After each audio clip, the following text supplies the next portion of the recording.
Assalamualaikum warahmatullahi wabarakatuh. Very good evening to all of you from Jakarta. First of all, I would like to thank Ministry of Foreign Affairs for hosting this important event and inviting me to speak tonight. I would like to also convey our appreciation to all participants as well as investors, business representatives all over the world for attending this event. Ladies and gentlemen, we are now entering the last months of the second quarter of 2021. Around the world, all countries are still struggling to deal with the COVID-19. The downturns of the economy globally is severe, and it is comparable to what is happening in the global depression. We are all now also trying to recover the economy while at the same time also focusing in dealing with the COVID-19. Currently, some part of the world still struggling with lockdown and also in terms of managing the spreading of the COVID-19.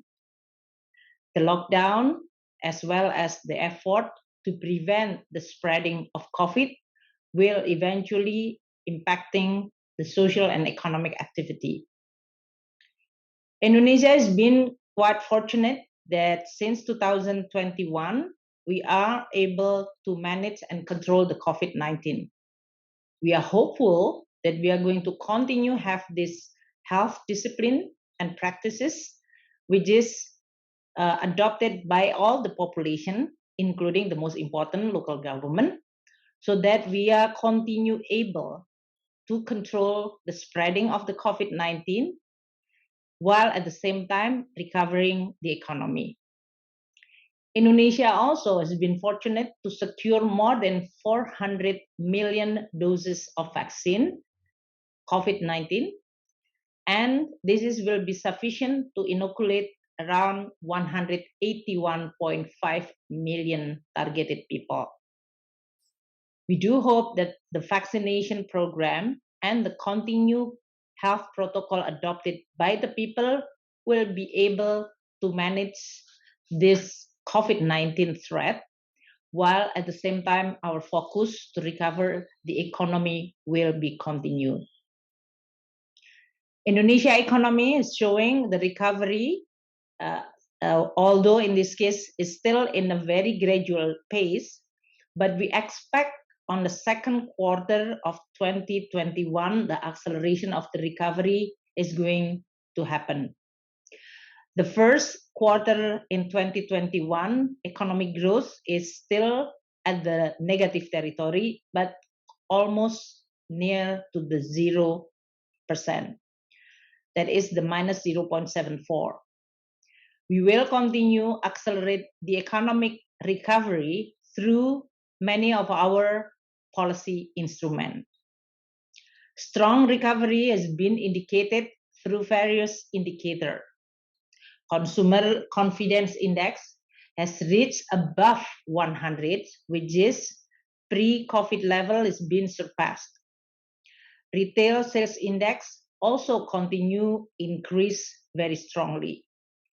PMI manufacturing index is now the highest in the last 7 months and continue to expand, showing that the new order as well as the output of the manufacturing is continue to expand. We also see the export continue growth even in April 2021, growing by more than 50%.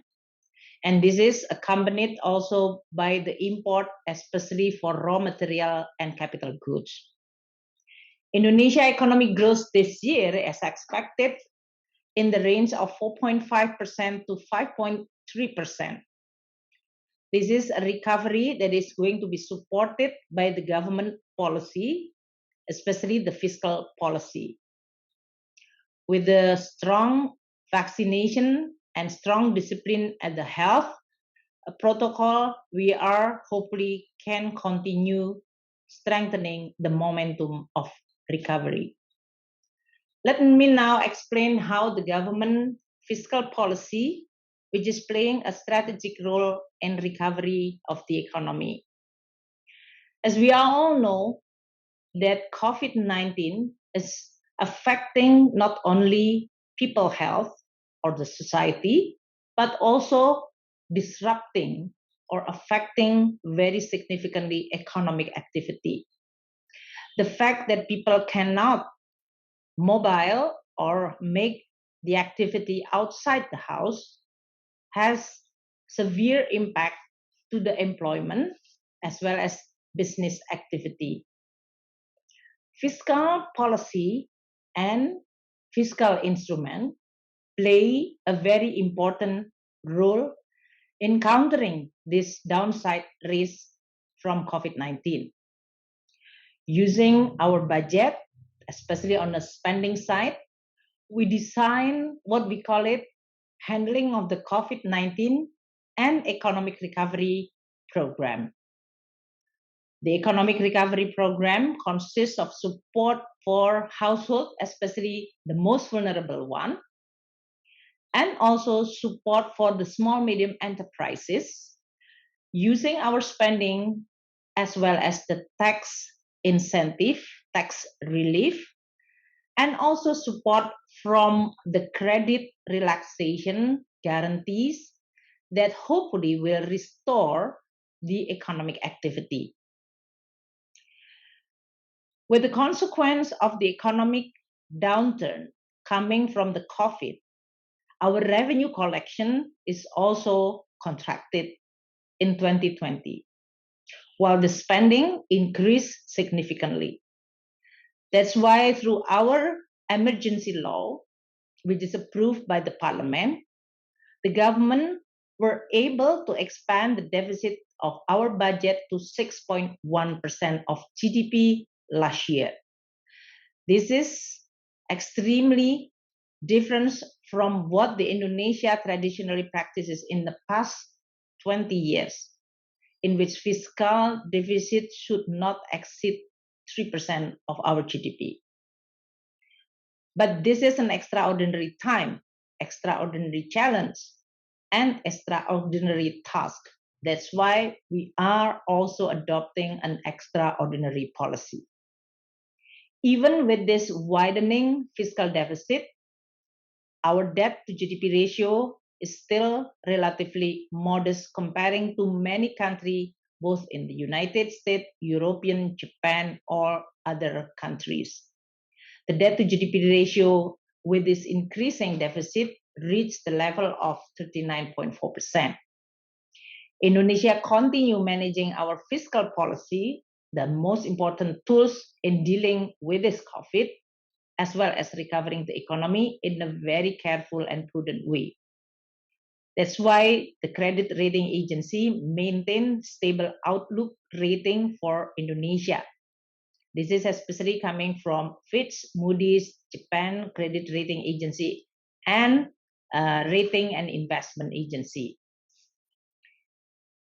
In 2020, we were able to use this fiscal tool combined with our monetary authority policy to prevent the economic growth to contract very deeply.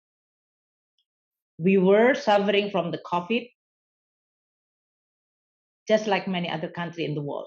The contraction of our economy has been around 2%, relatively modest to the other economic contraction.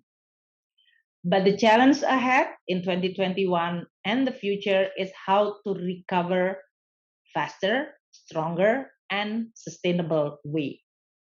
And that's why the Indonesian government not only focusing in dealing with the COVID or doing the counter-cyclical through our macroeconomic tools like fiscal policy and monetary policy. Indonesia government, even during this very critical and health crisis time, we are focusing in reforming our foundation and fundamentals of the economy, especially to improve investment climate so that Indonesia is going to be more productive and competitive. The government during this very critical time was able to pass the law number 11 2020, a job creation law, after discussion with the parliament. With this law, we are totally reforming our investment regime. This omnibus law on job creation is try to improve the investment climate fundamentally by reducing the regulation, the hassle on the bureaucracy, reducing the processing time for licensing, enabling for the investment procedure in a more transparent, accountable, and certain way. And with that, we want to reduce the high cost economy. We are prioritizing to create the regulatory framework and investment policy which is transparent, fast, certain, and convenient, so that business community, both from abroad as well as domestic business community, will find doing business in Indonesia is easy and clear. That will definitely helping not only big business but even small medium enterprises to be able to unleash their potential and work conveniently and easily within the investment climate that the Indonesian government are now improving. We've already implemented this law through all regulatory framework at the government regulation, ministerial level, or decree, as well as local government. The administrative procedure, for example, for investment will be accelerated. There will be licensing certainty. There will be also ease of access. There will be efficiency and transparency in the whole process using the IT and digital technology. With that, we will be able to invite the business domestically as well as abroad to do business in Indonesia. Will be no investment small enough because all investment are important for Indonesia. We also, in this case, has launched new investment priority list. This is the presidential regulation number 10 2021. What is different of this regulation comparing to the investment policy before? Previously, Indonesian government closed 20 sector which is listed in the negative list investment. Currently, with this regulation, with the new omnibus law, the government eliminated the number of closed sector into only 6 remaining sector. Even the 6 remaining sector is actually the sector which is agreed or approved or in line with the international practices. So the other 14 sector which previously closed are now open. Several new sector which is now open, including vital sectors such as transportation, energy, construction, telecommunication, and information technology or IT. These are all very critical, strategic, and important infrastructure that will enable Indonesia to continue build while at the same time also facilitating all investors to jointly working in Indonesia with a better investment climate. Investor which is investing in the priority industry also can enjoy and receive incentive in the form of tax holiday, tax allowance, as well as the exemption from import duty. The industries, especially manufacturing industry for strategic and priority sector, will receive strong support from the government in the form of non-fiscal incentive.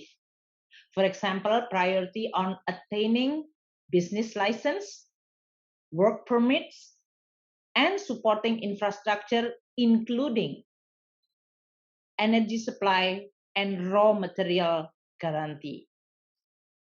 There are specific criteria for business enterprise that can be classified as a priority sector.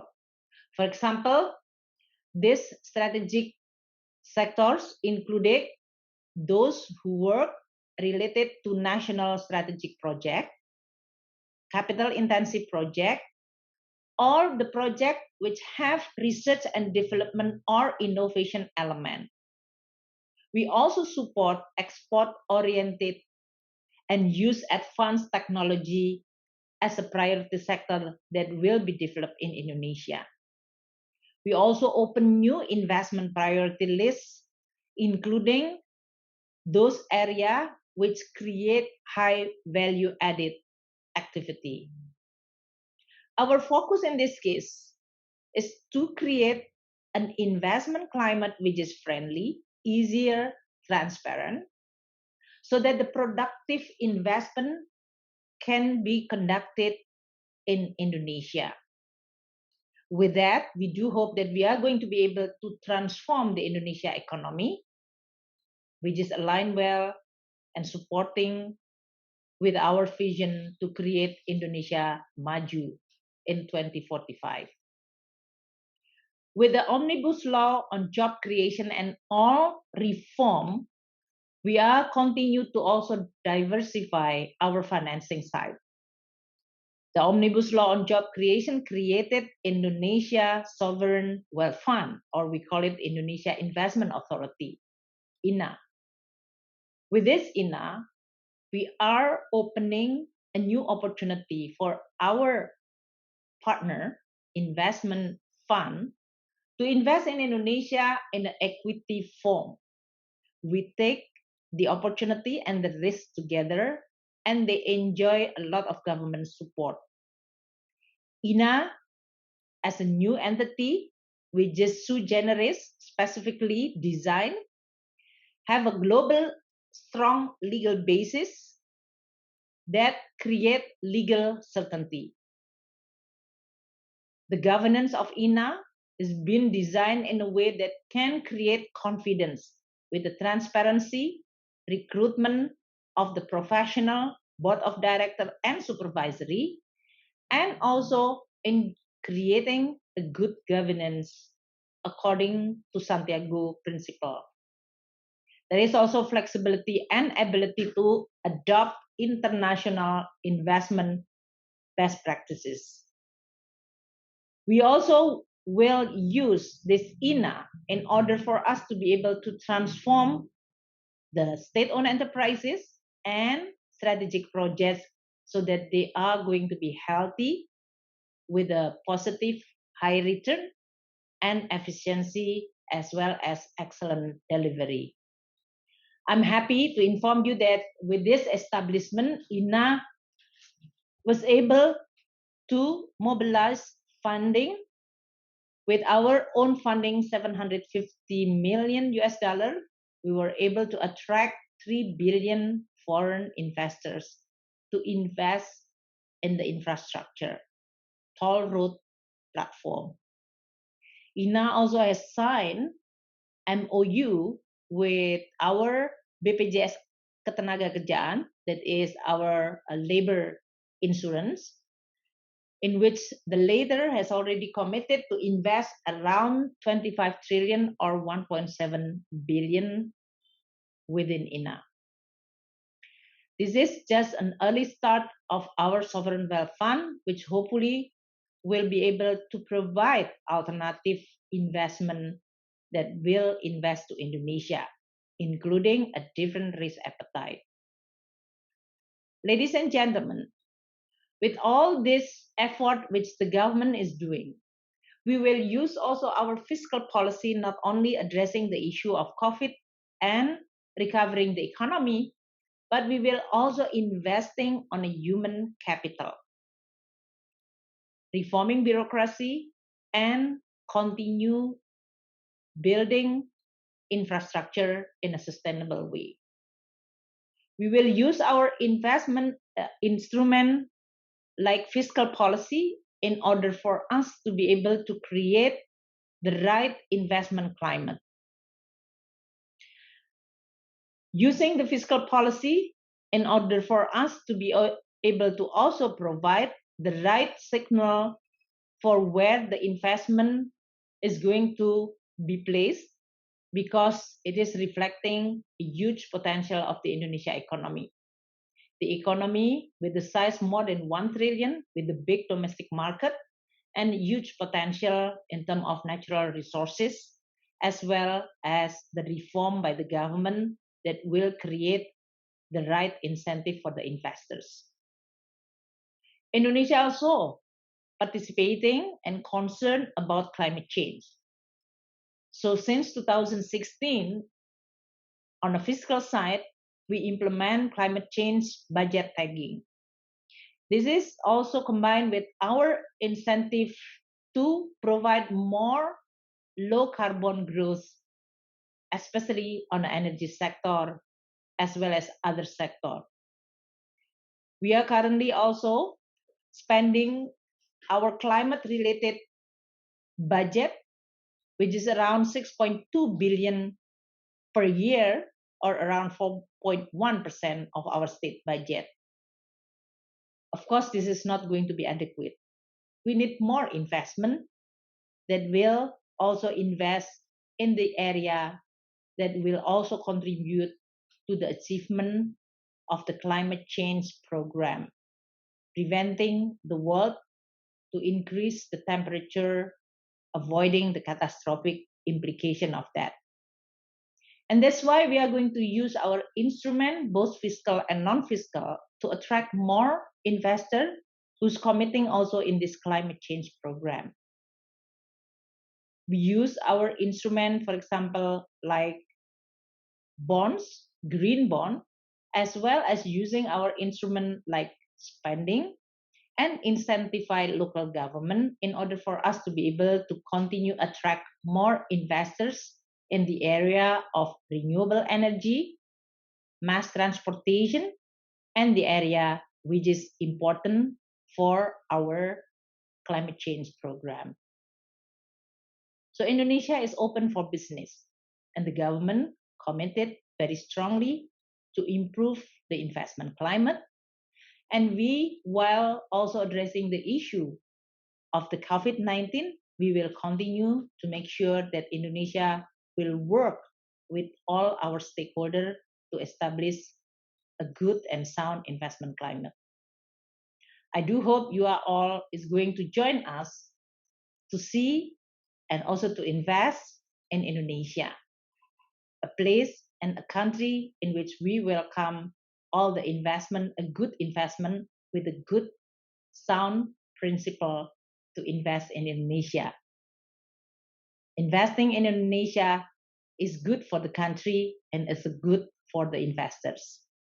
Thank you to all of you who's listening and attending this forum.